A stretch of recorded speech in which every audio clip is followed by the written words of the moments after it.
Halo Tribuners, Anda sedang menyaksikan live update Top 10 bersama saya Siska Mawaski. Selama beberapa menit ke depan, kami akan menyajikan 10 informasi menarik yang jadi sorotan. Kita jelang live update Top 10 selengkapnya. Kita ke informasi pertama Tribuners. Polda Metro Jaya menegaskan tidak memberikan izin bagi acara reuni aksi 212 yang akan digelar pada Kamis 2 Desember di kawasan Patung Kuda Arjuna Wiwaha. Tidak hanya itu, polisi juga mengancam akan memberikan sanksi pidana bagi panitia penyelenggara ataupun peserta. Hal ini disampaikan oleh Kabid Humas Polda Metro Jaya, Kombes Pol Endra Zulpan, dalam keterangannya pada Rabu 1 Desember. Endra mengatakan siapapun yang tetap nekat melangsungkan reuni 212 akan mendapatkan sanksi sesuai ketentuan yang ada. Petugas juga melakukan penutupan 10 titik di kawasan Monas, Jakarta Pusat. Hal ini dilakukan agar tidak terjadi konsentrasi massa di lingkar Monas. Sementara itu, Steering Komite Reuni 212, Slamet Ma'arif menuturkan pihaknya akan menggelar aksi super damai di dua lokasi, yakni di kawasan Patung Kuda Jakarta Pusat dan Masjid Az-Zikra Sentul, Kabupaten Bogor.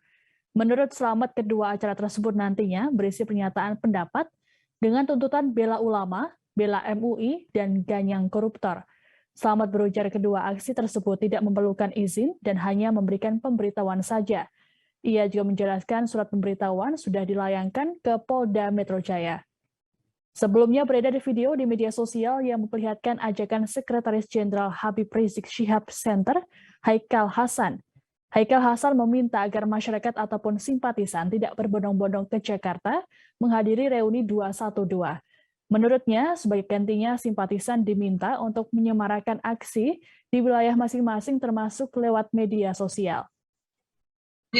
Jaga lingkungan masing-masing, semarakkan di wilayah masing-masing. Jangan sampai berbondong-bondong ke Jakarta.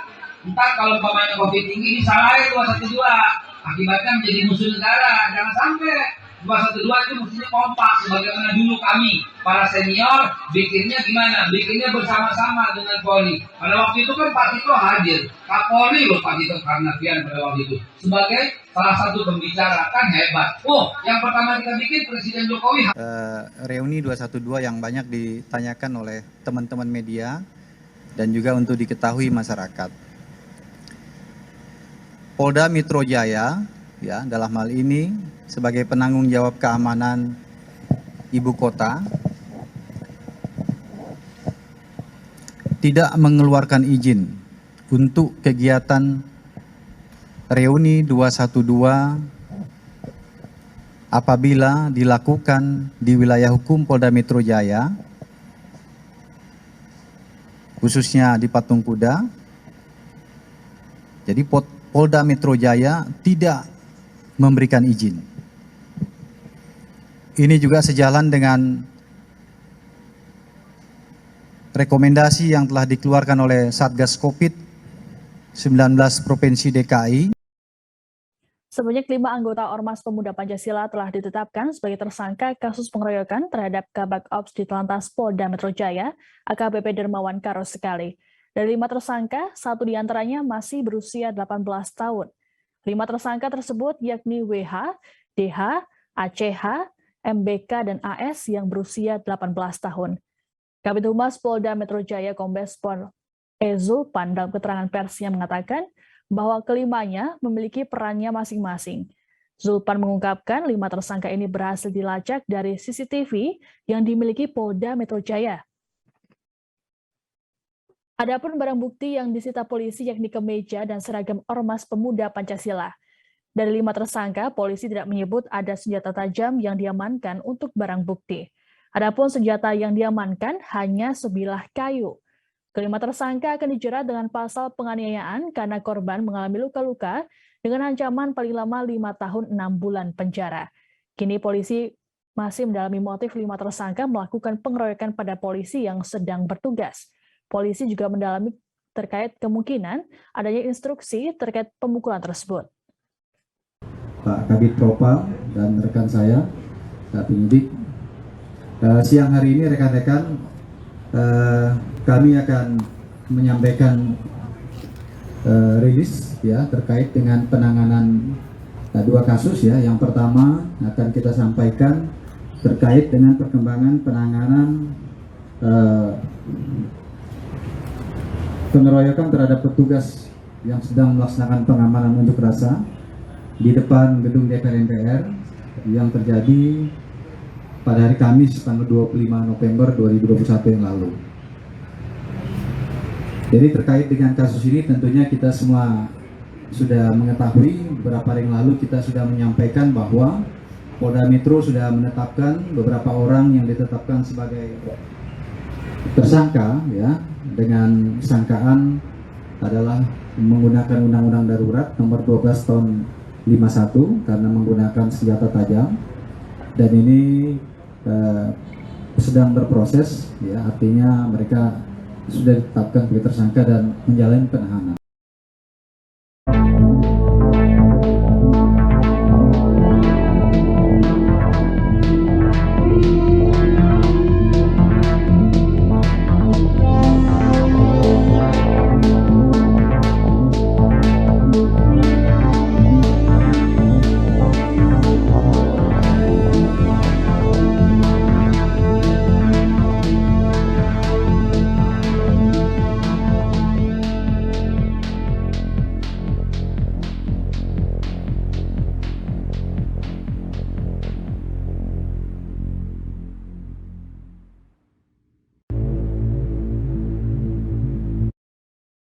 Pelaku kejahatan seksual kini tak hanya melakukan aksinya secara langsung ataupun melalui media sosial. Seorang pemuda memanfaatkan platform game online Free Fire untuk melancarkan aksinya.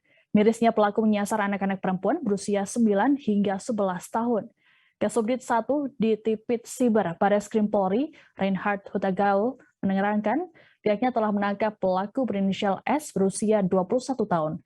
Penangkapan ini diawali dengan adanya surat dari Komisi Pelindungan Anak Indonesia atau KPAI perihal aduan konten negatif pada Senin 23 Agustus 2021.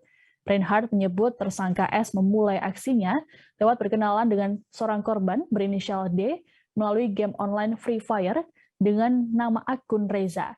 Kemudian tersangka S mulai bermain dan mengobrol dengan korban melalui fitur chat di game dengan korban. Korban diiming-imingi akan diberikan diamond atau alat transaksi dalam game sehingga pemain bisa mengoptimalkan performa serta memperkuat senjata. Menurutnya, 500 hingga 600 diamond atau senilai dengan Rp100.000 itu akan diberikan apabila korban mau mengirimkan foto dan video telanjang. Bahkan tersangka S memaksa korban untuk melakukan video call seks atau VCS dengan iming-iming akan diberikan diamond. Korban sempat menolak, namun tersangka mengancam akan menghilangkan akun game korban, sehingga korban menuruti kemauan tersangka. Reinhard juga menyebut tersangka S ini sudah melakukan kejahatan seksual dengan menggunakan modus ini kepada 11 anak perempuan yang tersebar di Sumatera, Jawa, Kalimantan, Sulawesi, dan Papua. 4 anak sudah ditemukan dan sudah dilakukan pemeriksaan, 7 anak belum ditemukan identitasnya.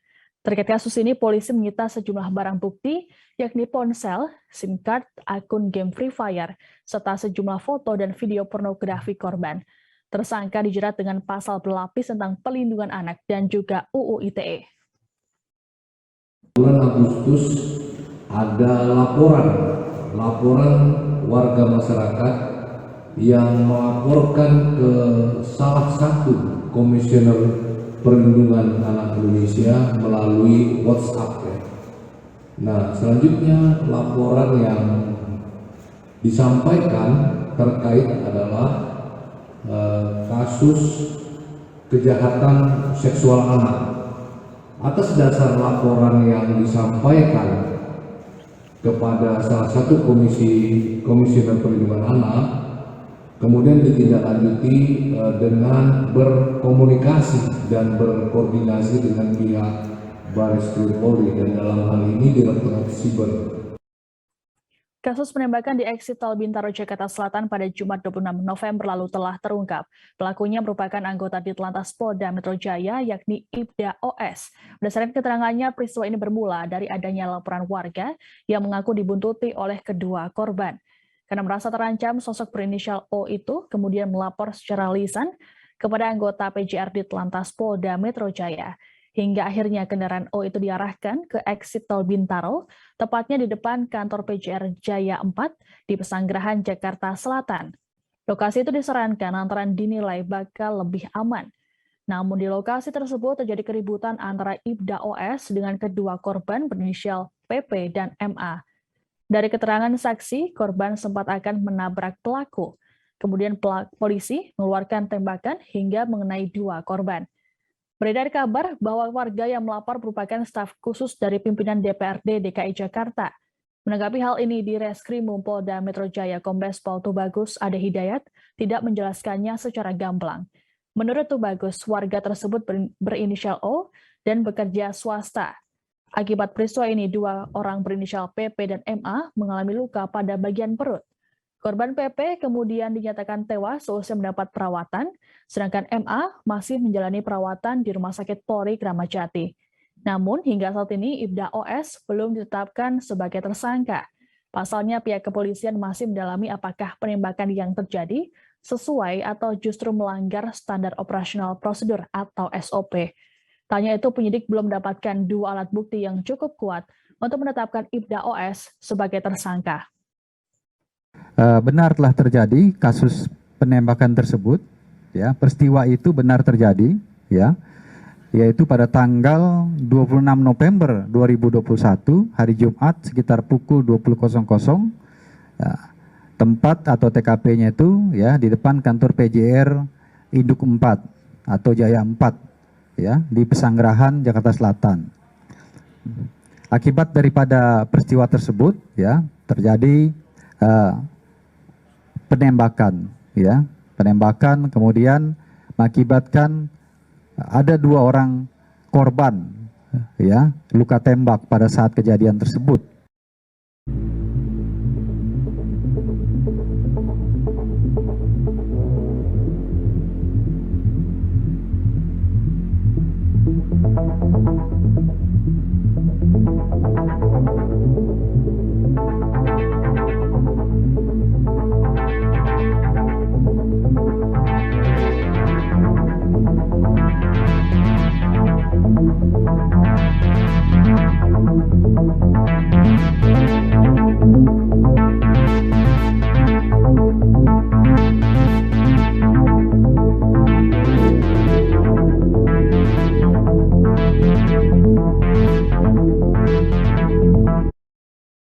Jenazah pengemudi ojek online atau ojol korban mutilasi berinisial RS di Bekasi, Jawa Barat telah diserahkan ke pihak keluarga pada Selasa 30 November malam. Ratusan pengendara ojol juga tampak mengawal jenazah hingga rumah duka di Desa Sumberjaya, Kecamatan Tambun Selatan, Kabupaten Bekasi, Jawa Barat. Kedatangan peti jenazah korban disambut isak tangis dari pihak keluarga korban, termasuk ibu korban yang tak kuasa menahan tangisnya. Ibu RS bahkan sempat meminta kepada kerabatnya untuk membuka peti jenazah sang putra. Ia berharap agar dapat melihat jenazah sang anak untuk terakhir kalinya. Tindakannya ini pun langsung dicegah anggota keluarga lain dengan alasan kondisi jenazah sang anak yang tak utuh. Setelah disalatkan, jasad RS langsung dikebumikan di TPU yang terletak tak jauh dari rumah duka. Kematian RS yang menjadi korban mutilasi sangat menjutkan keluarga dan juga teman-temannya. Rekan sesama pengemudi ojek online bernama Hasto mengungkapkan, RS dikenal sebagai sosok yang humoris. Hasto juga tak menyangka bahwa RS menjadi korban pembunuhan mutilasi, lantaran selama ini pria berusia 28 tahun itu tak pernah menceritakan masalahnya. Sebelumnya polisi juga sudah menangkap 3 orang pelaku pembunuhan sadis ini. Mereka merupakan teman dekat dari korban RS. Pembunuhan dan mutilasi dilakukan pada Sabtu 27 November dini hari. Jasad korban dipotong menjadi 10 bagian dan dibuang ke sejumlah tempat. Motif pelaku yakni sakit hati dan dendam pada korban.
Seorang pelajar SMK ditangkap oleh jajaran Polres Sleman karena menghabisi nyawa seorang wanita yang jasadnya ditemukan pertengahan November lalu. Berdasarkan pemeriksaan, pelaku tak hanya membunuh korban, tapi juga melakukan tindak kejahatan lainnya, yakni perampokan dan juga pemerkosaan. Kasat Reskrim Polres Sleman AKP Roni Prasadana mengatakan motif awal pelaku adalah ingin mendapatkan barang berharga milik korban. Hal itu lantaran pelaku sedang tidak memiliki uang. Jasad korban berinisial ERK berusia 20 tahun ditemukan di Jalan Kaliurang KM 16,5 Umbul Martani, Ngemplak, Sleman pada Rabu 17 November. Peristiwa ini bermula ketika korban berjalan kaki di sekitaran Jalan Kaliurang Pakem. Saat kejadian, korban sebenarnya bermaksud untuk meminta bantuan temannya untuk menjemput. Namun, lantaran pulsanya habis sehingga korban memutuskan untuk jalan kaki menyusuri Jalan Kaliurang ke arah selatan. Pelaku yang mengetahui korban berjalan kaki seorang diri, lalu mengikuti langkah korban. Pelaku mendekati korban dan meminta uang. Namun karena situasi sepi, timbul niat pelaku mengajak paksa korban ke semak-semak. Disitulah pelaku memiliki niat jahat untuk memperkosa korban. Mendapat paksaan itu, korban lantas berteriak. Pelaku seketika menusuk dada korban dan menendang di bagian kepala. Pelaku yang takut korban akan melaporkan kejadian itu kemudian menghabisi nyawanya. Dari hasil pemeriksaan, terdapat 3 luka tusuk di dada korban. Berdasarkan hasil pemeriksaan terhadap pelaku, diketahui bahwa korban ditusuk menggunakan gunting. Selain itu, luka tusuk di tubuh korban juga ditemukan lebam di bagian wajah dan bekas hantaman benda tumpul di kepala. Kasus ini terungkap setelah kepolisian melakukan olah TKP dan penyelidikan. Petugas kepolisian berhasil menelusuri jejak pelaku berdasarkan barang bukti, rekaman CCTV, dan keterangan warga di lokasi kejadian. Atas perbuatannya, pelaku disangkakan pasal berlapis, yakni pasal 340 KUHP tentang pembunuhan berencana dengan ancaman hukuman pidana mati atau pidana seumur hidup. Selain itu, disangkakan dengan pasal 351 ayat 3 KUHP, pidana penjara paling lama 7 tahun. Kemudian subpasal 338 KUHP dengan ancaman hukuman penjara paling lama 15 tahun dan pasal 365 ayat 3 KUHP dengan ancaman hukuman penjara paling lama 9 tahun.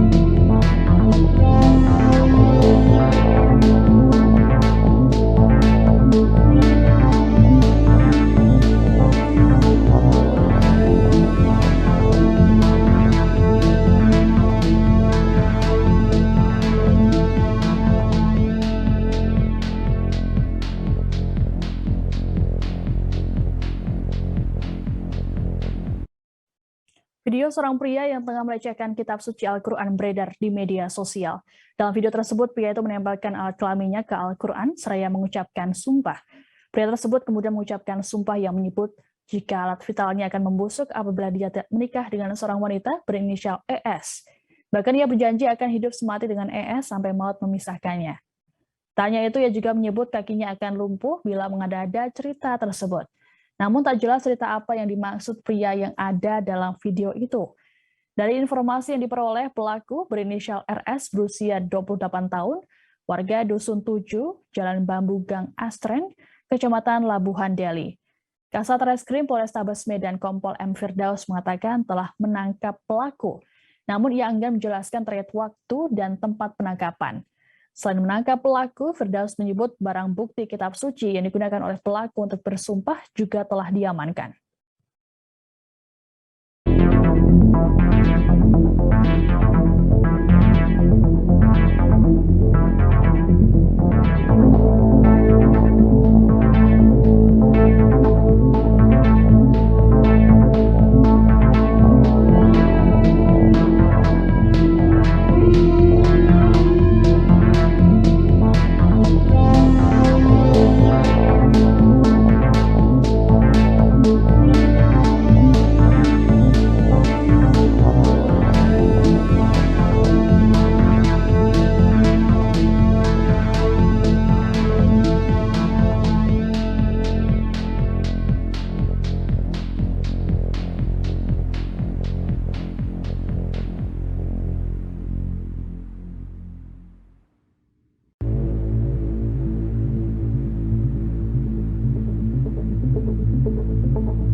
Seorang kakek berusia 74 tahun di Demak, Jawa Tengah dituntut 2 tahun penjara oleh Kejaksaan Negeri Demak imbas aksinya yang membacok terduga pencuri. Kakek bernama Kasmito alias Mbah Minto itu dinyatakan bersalah.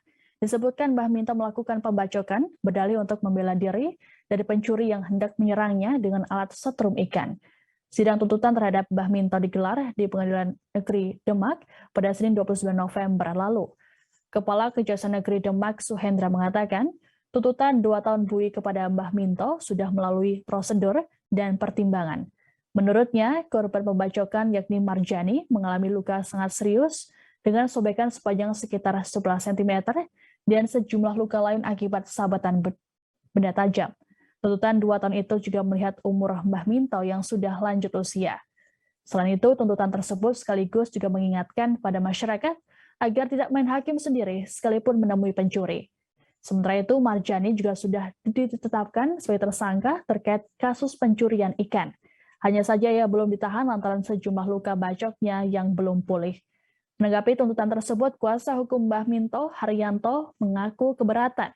Ia menganggap tidak ada rasa keadilan pada tuntutan tersebut. Menurutnya, apabila tuntutan itu dikabulkan majelis hakim, maka Mbah Minto harus menghabiskan waktu selama 2 tahun di penjara. Sementara usianya saat ini sudah lanjut. Haryanto berharap hukum bisa melihat aspek sebab akibat di mana seorang yang dalam keadaan berbahaya harus membela diri ketika bertemu pencuri. Dari penuturannya mengenai fakta persidangan, Mbah Minto melindungi dirinya karena Marjani ingin menyerang Mbah Minto menggunakan alat yang dipakai untuk menyetrum ikan. Komitmen ya, secara profesional kita akan tuntaskan. Kalau untuk yang kasus terkait dengan penganiayaan, kita sudah limpahkan kejaksaan. Untuk khusus terkait dengan kasus pencurian ini, kita selesaikan secara profesional ya, kita sidik sampai dengan kita tuntaskan. Kita mulai.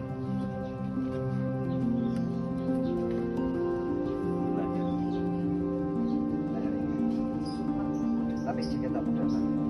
Terima kasih. Terima kasih. Itu semangkis tuh ya? Iya, untuk nangis ini. Terus kita kembali ke gubuk. Mau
Pengadilan Agama Jakarta Barat akhirnya telah menetapkan ahli waris dari Bibi Ardiansyah. Sebelumnya permohonan ahli waris ini diajukan oleh 3 pihak, diantaranya adalah ayah Bibi Ardiansyah Faisal dan ibunda Bibi Dewi serta ayah Vanessa Angel Dodi Sudrajat. Dari demikian, akhirnya pengadilan telah menetapkan ahli waris Bibi Ardiansyah jatuh ke tangan keluarga dan juga Gala. Hal ini dikarenakan permohonan penetapan ahli waris dari pihak Dodi Sudrajat sudah menarik diri. Selain permohonan penetapan soal ahli waris, Faisal dan Dodi Sudrajat juga mengajukan permohonan perwalian untuk Gala Sky. Akan tetapi Pengadilan Agama Jakarta Barat batal menyidangkan materi permohonan perwalian hak asuh Gala. Hal ini lantaran ayah mendiang Bibi Ardiansyah, yakni Faisal, diketahui mencabut permohonan perwalian terhadap Gala Sky karena pihak Dodi keberatan. Sementara itu, kuasa hukum mendiang Vanessa Angel, Milano Lubis, turut buka suara terkait polemik yang terjadi. Milano memastikan bahwa pihak keluarga Dodi Sudrajat dengan keluarga Bibi Ardiansyah tidak ada perebutan harta warisan dan hak perwalian Gala Sky. Hal tersebut ditegaskan karena banyaknya asumsi publik yang terus menyalahkan keduanya terkait perebutan harta warisan dan hak perwalian anak mendiang Vanessa Angel dan Bibi Ardiansyah tersebut.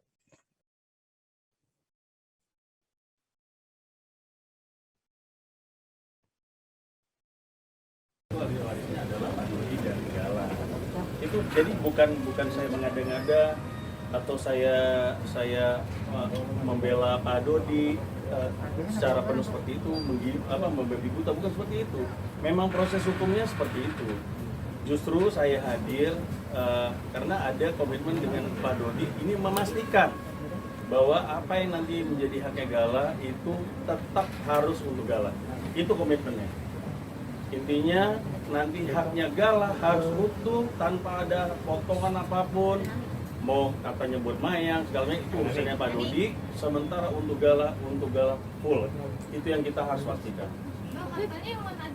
Saya nggak mau tahu masalah hartanya, saya nggak ngerti. Yang jelas untuk saat ini kan Pak Dodi nggak tahu masalah hartanya Vanessa di mana, karena kan memang ada di pihaknya Pak Faisal. Tidak ada sedikit pun yang dikuasai oleh Pak Dodi.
Beredar di media sosial seorang wanita yang histeris saat menerima 2 peti mati.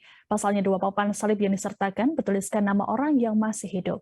Peristiwa tersebut terjadi di Desa Paropo, Kecamatan Silahi Sabungan, Kabupaten Dairi, Senin 29 November. Di dalam video tersebut terlihat 2 papan salib bertuliskan Faisal atau Jesse Situngker dan Waldiman Sijabat. Saat ini polisi sudah melakukan penyelidikan kasus viral yang diduga berkaitan dengan pemilihan kepala desa di Kabupaten Dairi tersebut. Kabid Humas Polda Sumut Kombes Hadi Wahyudi mengatakan pihaknya sudah memeriksa 3 orang saksi. Saksi utama yakni pengirim peti, yaitu pengrajin peti, dan beberapa orang lainnya. Berdasarkan keterangan pengirim peti mati tersebut, ia mengaku menerima pesanan dari seseorang 22 buah peti harus diantarkan ke desa tersebut. Ia menyebut tak tahu menahu kalau nama yang dituliskan di tiang salib peti merupakan orang yang masih hidup. Saat ini masalah tersebut telah dilaporkan ke polisi atas nama Waldiman Sijabat dan sedang ditangani oleh Polres Dairi. Sementara itu, barang bukti peti yang dikirim dari Tanah Karo itu pun sudah diamankan polisi.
Informasi tadi sekaligus menutup jumpa kita dalam live update Top 10.